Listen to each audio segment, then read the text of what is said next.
Hi there. I'm Kyle Woody, founder and executive director of Jack's Caregiver Coalition, where our mission is to improve the way that guys think, feel, and act through every phase of their caregiving journey. Welcome to our Shine the Light campaign, and thank you for helping us shine a light today on Mr. Travis Robertson. Travis cared for his lovely bride, Katie, someone I was lucky enough to meet a couple of times. And in 2018, when Travis won our Caregiver Cup, the award that we present every year to the Caregiver of the Year, I got to read a message from Katie in honor of Travis. Katie said, "When you're first diagnosed with cancer, you're immediately swooped up by this mighty support team of doctors, friends, family, and community. They help make the cancer journey easier for the patient to stay strong and heal. The caregiver, on the other hand, quickly becomes the most important person on this team. Travis is that for me and our two boys, Owen and Oliver. Travis is our rock. His resilience to fight cancer alongside me is an incredible testament to his strength, determination, and love. I can always count on him. He offers laughter and happiness on the worst days and provides compassion and adventure on the good days. And on all the other days, he is patient and kind. For this, I'm forever grateful and honored to be able to call him my caregiver. I know I can also speak for everyone in our community he's helped out on their caregiving journey, that we are humbled and honored that he gave us the opportunity to pull up alongside him on his caregiving journey. Our goal with this campaign is to make 10 more stories of caregiver support like Travis's a reality. $7,500 would do that, and with your help today, we know we can reach that goal. In closing, I want to express our gratitude for our campaign host, Mr. Rich Anderson, for our producer, Mr. Chris Cloutier, and of course for today's honoree, Mr. Travis Robertson. These guys have all come together as volunteers to make sure that 100% of your support today goes directly to our mission. And now, here's our host, Mr. Richard Anderson. Hey everybody, and welcome back to our third episode in 2021 of the Shine the Light campaign sponsored by Jack's Caregiver Coalition. Thank you to our executive director, Kyle Woody, with that introduction and getting us kicked back off again. And I am your host, Richard Anderson. I am a member of Jack's. I am a caregiver. I'm also a member of the board of directors, and I get to wear my favorite hat, which is that of host.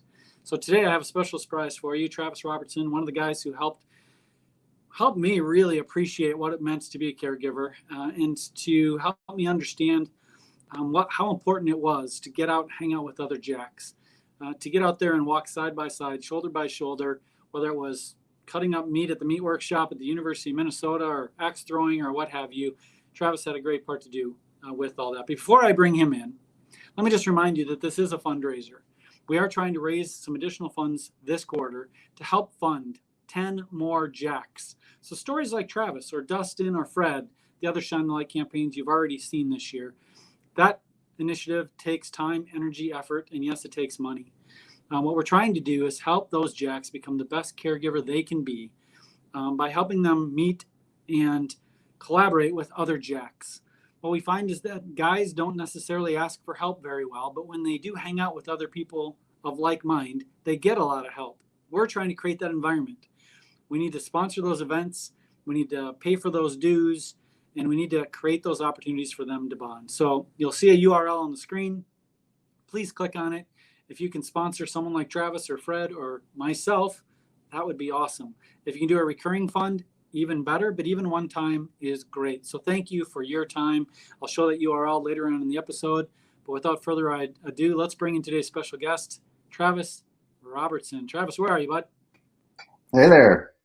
There he is. One of my favorite Jacks with his Jack's hat. How you doing, bud? Gotta represent, man. I know. I normally wear a Jack's shirt during this, and I was gathering stuff to come into the office today, and I went to grab my polo, and it was dirty, and I just couldn't do that to you because I got wrinkled up. I should have grabbed my hat, though. That would have been a good idea. Yeah. No, So no. where are you at? Are you at home today? I'm at home. Yeah, I'm at home.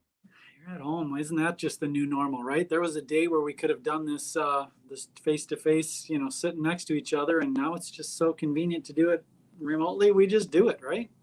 Yeah, this works. Now, now you were working downtown before. Are you still going in, or do you work mainly from home? No, so,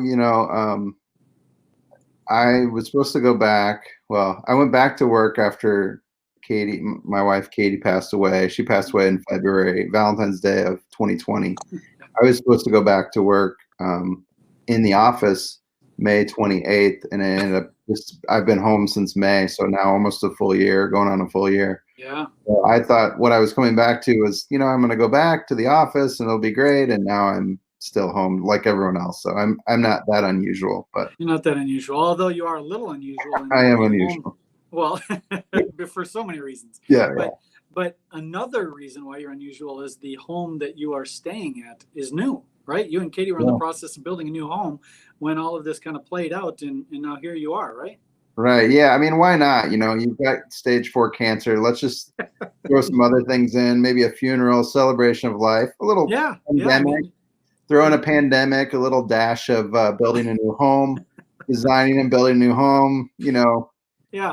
No, we kind of did it all, but with the purpose of getting my kids permanently located into the school district so that they could ride the bus, because we kind of knew that, the writing was on the wall that I would be a single parent, and we wanted to build our dream home, and we did. And so this house was built with love, with my former wife's passion and creativity as well as mine, and everyone's loving it. Yeah, that's cool. I can't wait to actually come over there, maybe for a Fire Pit Friday or something. But yeah, let's do it. I haven't seen the new place yet, but I look forward to it. And I do love following you on social media when you do take the time to post and see how the T-Rob clan is doing and all the stuff you're up to. Let me ask you a question. Obviously, you've already kind of let a little bit of the cat out of the bag. Katie did pass away a little over a year ago. Mm-hmm. I was at the celebration of life, so I already knew that answer. But let's just say that you met somebody today, maybe at work, and you're not really to kind of go into the whole widower cancer journey. You're just trying to say, hey, my name is Travis. I've got a couple kids. I live, in a house. How would you introduce yourself and explain your life today without kind of going there? Well, just give me kind of like the 10,000 foot of how you would summarize where you're at right now. Well, I don't shy away from, I'm a single dad. I'm a single parent. I had to learn how to do everything on my own. Naturally when you're in a relationship and a marriage, you divide and conquer. So I've had to learn how everything from the vet appointments to eye appointments and doctors and school conferences and sports and all the things that we had not had on my plate because I was doing other tasks. I kind of do it all. And so I'm kind of chief empathizer in the house as well. I've had to learn how to be far more empathetic and play more of that maternal role when I can. And I'm a guy that I work at Target. I'm a creative director. I sort of, creativity is what I believe makes me different, maybe than some people. And I'm not a spreadsheet guy. I'm an ideas guy, and so I bring creativity into my parenting. Instead of yelling at my kids, I might sing at them just to switch it up. So I'm not yelling, and I try to. That's who I am. I don't know. I mean, I love playing records, and I love kind of anything vintage. I collect pinball machines, and you do? Yeah. Well, there's a hobby I haven't heard before. So how many have you collected? I have at the moment 7, but I sold one, so now I'm down to 6, and it's kind of become a pandemic passion. Wow. And so you actually work on them too, then, to get them operable, or? A little bit. I'm not that handy, but yeah, I can fix some basic things on them. But oh my goodness, I love pinball. Now I really want to come over. Yeah. So yeah, I mean, that became a thing where when Katie was sick, it became my outlet. And then when we couldn't do anything, I just said, well, let's get another one. And then, one always breeds 2, breeds 3, breeds 4. Like rabbits, and now you got a whole room for pinball machines. Yeah, so it's a niche hobby, but I enjoy it. It is a niche hobby. Yeah. Well, I will say this, and we're probably going to just jump all over. I normally try to follow a flow, but Travis, there's no point. So we're just going to dive around. You talked about creativity.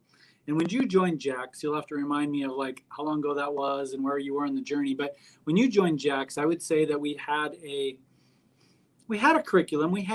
There were events that we were doing, but we were lacking some creativity. And when you joined, you brought some of that with you. And I believe you were in another group of some sort that was doing similar types of gatherings. But boy, get me up to speed. Like when you joined, where were you? And then talk to me a little bit about some of the events that you helped have a hand in, including the chainsaw ice sculpting, which was phenomenal, by the way. But yeah, get me up to speed. Yeah, so I was actually at Gilda's Club in Golden Valley, Minnesota, and I was there with Katie. She was going to some class or appointment. I was in the lobby, and the director came out. I think her name's Allie. She came out and handed me a brochure on Jax, and you know, being at that point in my life, I wasn't. A lot of this has changed, but at that time, I wasn't into therapy and support groups, and I was very skeptical of it. But as I read the brochure, I said, well, I'm going to reach out to these guys and just see if it's something I'm interested in. And then also at the same time, I had just been doing this thing with called the Gentleman's Workshop. And we had jokingly, our motto was, we want to do activities that make you wiser, more intriguing, and possibly harder to kill. So it was like this kind of like MacGyver, tough guy, you know, like do something weird once a month just to get out. And because what I found is that we have lots of friends, but we don't activate those friendships. So that was the insight, is we don't really, you know, our women, the women in our lives are great about like doing wine night or book clubs or girls weekends. And I would say men aren't, my experience is men aren't that great at that. So we started this thing called the Gentleman's Workshop, and it was really just to get us to get out, activate these friendships, and meet other cool guys, and just have one night a week where you just didn't have to think about anything. And you could learn a new skill too. And so that's what it was, always through the guise of learning some life skill, right? Yeah. It wasn't just happy hours. It was really about trying to learn something. And so I took that idea, met up with Justin from Jax, and not only was I a caregiver at the time, I also had this passion around taking this Gentleman's Workshop and transporting it over to Jax. And so that's what we did. And at the time I joined Jax, the only things I believe they were doing mainly were like fishing and golf. Yep.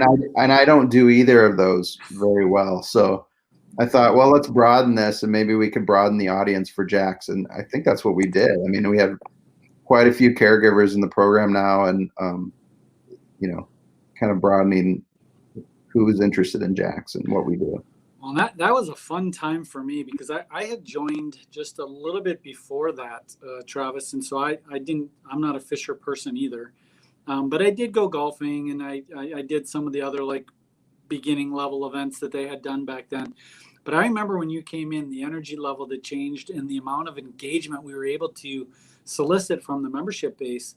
You know, again, I'm gonna miss a couple of these, but I know one of them was a meat workshop at the University of Minnesota. And so describe a little bit about what that was and what that was about. I mean, I think we must have had 15 people at that event. It was really cool. But why was that cool?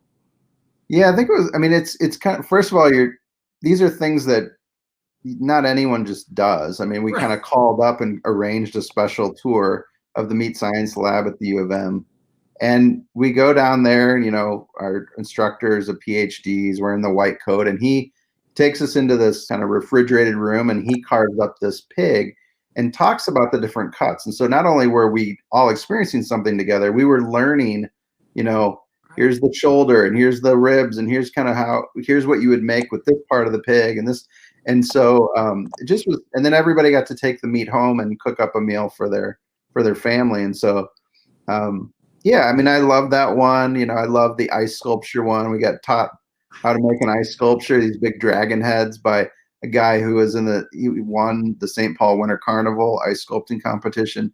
So we really try to look, you know, we did indoor skydiving, a lot of different activities and things to just kind of get your mind out of cancer for just a few hours. Right. And what I love about those events is twofold. One is it's what happens after the event when we're sitting around having a drink, just talking. And you're not only talking about, hey, we went to a meat workshop, isn't that great? You have something in common you can talk about, but also and naturally you start talking about your situation, and you start to feel like you're not alone anymore. And that's the most important part of Jax. And then the second thing is, what I love about those events have now spawned so many other offerings that Jax has.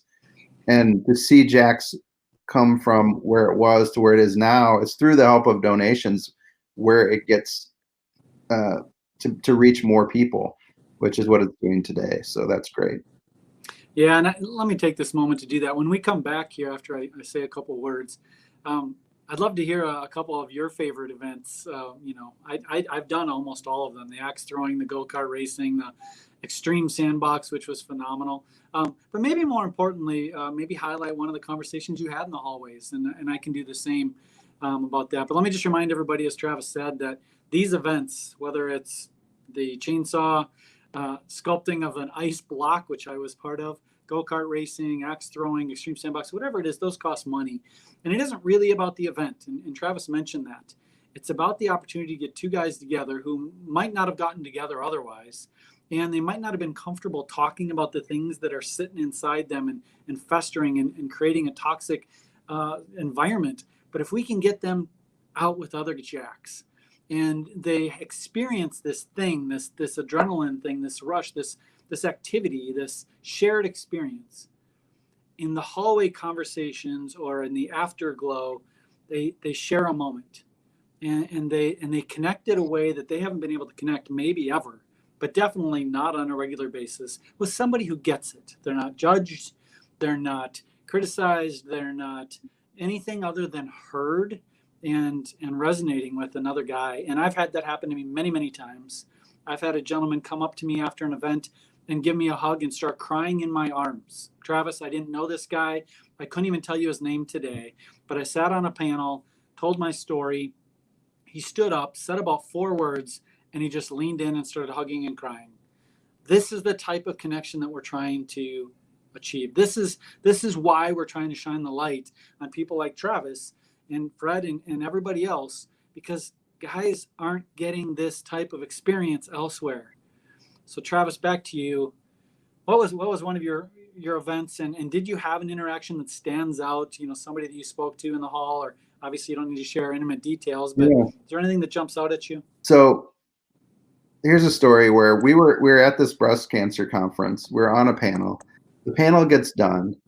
We get off stage, kind of go to the side, and this man comes up to me, and I noticed this man because he was at the back of the room behind the camera, and he starts talking to me about his story and how he recently lost his spouse, his wife, to cancer.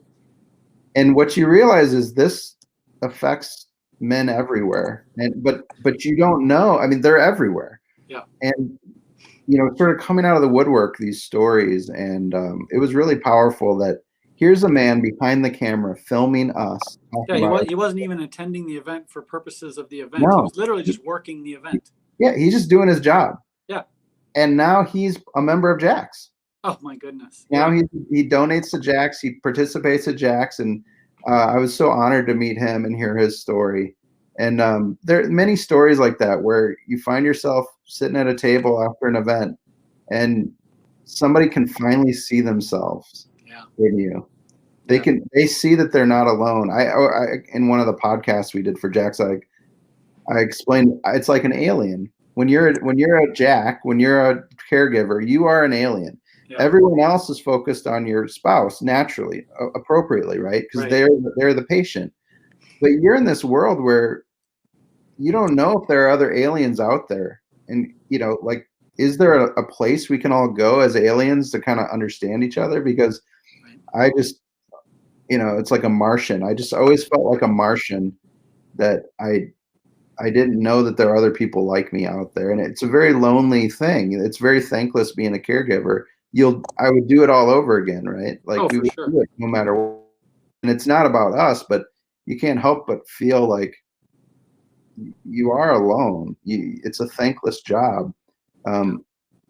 Your spouse appreciates it, but there are times where you're just, in a dark place. I think Jack's helped see that light. There's a quote. One of my favorite movies is Avatar. I've seen it 20 times. There's a quote where Jake Sully says, "You are in the spot that the eye does not see." And I resonate with that. I feel like the caregiver is a blind spot. Like you said, all of the attention appropriately is on the person going through the cancer journey. But we're right there. We're that known. You know, if you ever seen a celebrity who's dating a non-celebrity and there's a picture of them, you immediately kind of look, you see the celebrity, you see the person they're with, and you very quickly look away because you don't know who that is. So you look back to the celebrity. And if someone said, "Hey, did you just see a picture of someone?" You would say the celebrity. You wouldn't even mention the person next to us, right? Because why would you? That's the caregiver role. You're in that blind spot. And so to your point, when you're hanging around with other people who are in the blind spot, it's a very comforting place to be, you know, and it takes very little, like you said, it might be a 2-minute conversation, or it could be an hour conversation, but point is, it might be the only conversation you had like that all week.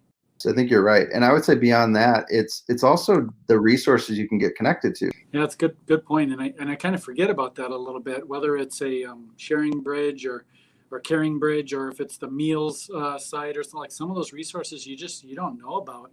One of my first events was actually a cooking class at Gilda's with Dustin hosting. And one of the things a lot of people don't realize, and you mentioned it earlier, we go from having a shared household set of responsibilities to assuming 95% of those responsibilities, including the cooking, the cleaning, the laundry, the vet runs, and many Jacks didn't have to cook. And all of a sudden now they have to cook. Like, it's a basic life skill that people don't realize we're assuming today, but we didn't assume yesterday. And that doesn't mean we're doing a very good job at it. Like, it's hard. Let me take this time to transition a little. Shine the light on some folks. Who was it, that walked by your side, helped you out, maybe ran some of those errands or sat with you at the hospital? Like, who was your wingman? So my wife has a great network of friends from college. They would come every Monday. It would be the one night a week I would get off, and I would not be a caregiver for just a couple hours. And I would go to Surly Brewery. They had a Monday night pinball league, and I'll be forever grateful for them to just let me go out and eat, pizza and drink beer and play pinball once a week. This was in the winter. So grateful for them. They did a lot to plan Katie's celebration of life. So forever grateful to the Bennies, St. Ben's friends that Katie has. My own parents, extremely supportive, helpful with me. I would say her parents, would sometimes go to doctor's appointments and be a consult there. That was helpful. So, my friends, my employer, Target, they basically let me take, 6 months off of work and back to my job, and were extremely supportive along the way. Ever grateful for Target. So many, as it does take everybody who helped me move into my house. I had to stage a home, move boxes, unpack, my kids' beds all by myself because COVID was going on, and there were a couple people who could help me that I'm grateful that were there along the way. So there's so many people, friends, but yeah, it's definitely, I'm lucky to have a great group of friends and family who were supportive.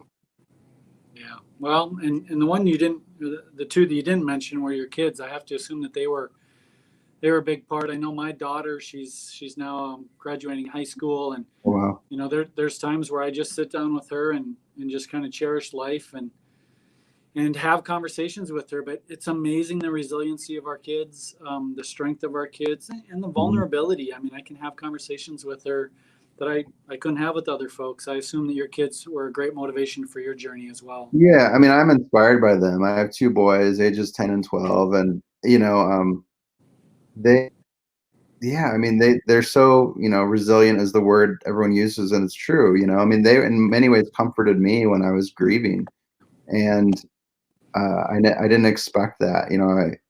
But there's times where you use it, like you can't be strong anymore. You're trying to be strong for 7, and you just have a hiccup, And my kids are extremely strong and roots and are completely well adjusted in ways I never thought they would be, losing their mom at such a young age. And that may change over time, but right now they're doing awesome. Yeah. It's so awesome to have that. Again, to me, it was a blessing to have my daughter going through the journey. Obviously, my wife is still going through her journey, and hopefully that lasts years and years. And I'm a little nervous. My daughter's going to go away to college here this fall, and I'm gonna lose my wingman a little bit. So, but yeah, the kids are phenomenal, and it's great seeing the journey continue with the new T-Rob clan and your marching orders. Let me just remind everybody that we are fundraising. We'd love to be able to help more Jacks. Part of our challenge is getting the word out. And so even if you don't feel inclined to donate to the cause and help support this, if you can share the word, Travis mentioned that might not have even ever learned about Jacks had it not been for a nice person at Gilda's coming over and talking to him. And I've heard this story from others. It might be the social worker. And for me, it was a gentleman who was a previous donor or sponsor who saw me in a coffee shop. Matter of fact, at Dunn Brothers, which is where I stopped this morning on my way into the office. And he kind of, looked at me and said, "How's your wife doing?" And of course, you answer however you answer. And he says, "You might want to call my buddy Kyle. I sponsor an organization that's for male caregivers." And, so everybody's kind of hearing about it through some word of mouth kind of deal. And so some of these donations can help us spread the word. You can help spread the word by posting it onto the Facebook and social media and highlighting this campaign. So, Travis, let me conclude with this. Somebody sees this maybe for the first time. They hear about it and they're thinking, "Wow, this is interesting. This is a unique. I hadn't heard about this before." What would you tell them? Knowing that they're just not going to remember a 5-minute elevator pitch, but they might remember 30 seconds.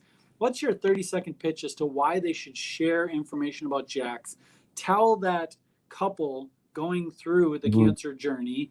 And get the word to that guy. Tell him this so that he at least goes to our website or at least reaches out to get more information. What do you tell them? Well, I would say the two things I often think of is, one is being a caregiver is a team sport. Yeah. You can't do this alone. And if you do, you might drive yourself crazy. So embrace a village. I was skeptical of this, but I'm proof that it is worth it all. You are not alone. And so that's a big thing. And the other thing I think is, it's the help you don't know you need. You might not even think you need help, but I'm just telling you, there's a wealth of resources available. People who have walked in your shoes, people who know something you maybe don't know, and that you want to be the hero. You want to take it all on your shoulders, but just by reaching out to Jacks, you can get connected with so many other resources and people who've been in your shoes. You will learn something or feel something. You will be able to go to an event or a clash or any of these things, and you can finally feel like you're not living in this Martian land, And the thing about the events, I would say, is what psychologists call parallel play. And I have 2 boys, and when you talk to your boys, you kind of talk to them facing forward, doing something, right? You're not facing each other. And I would say with Jacks, it's a lot of parallel play where we're guys, doing stuff with other guys, but we're also learning along the way. But it doesn't feel like this kind of one-on-one, high pressure, therapy session. It's very natural. It's very normal. It's not scary at all. And it's in tune with how guys work and how we think and how we live. And so Jacks is designed for guys by guys, and that's on purpose, Yeah, it's one of the best groups you'll ever be in, one that you probably weren't looking forward to, but now that you're here, you're probably super thankful. So, well, let me personally thank you again for your contributions to the organization. You've made my membership more fulfilling. I've had a number of interactions, and I've experienced some very heartfelt conversations with people that I probably would have never met before, including yourself. So thank you for your contributions.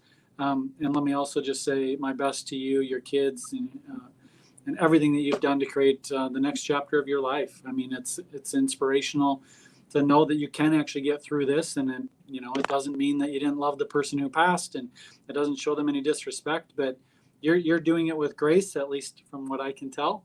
And you're an inspiration to others who are going through a very difficult journey. And so thank you for that, Travis. Thanks for all you do. Appreciate it. Of course. Last reminder, just say if you've got some money that you can throw at us so we can help other people, that would be great. With that, my name is Rich Anderson, and I will sign us off to the Shine the Light campaign. Special thanks to Kyle Woody, Chris Cloutier, who's our producer, and our special guest, Travis Robertson. Thank you very much, everybody.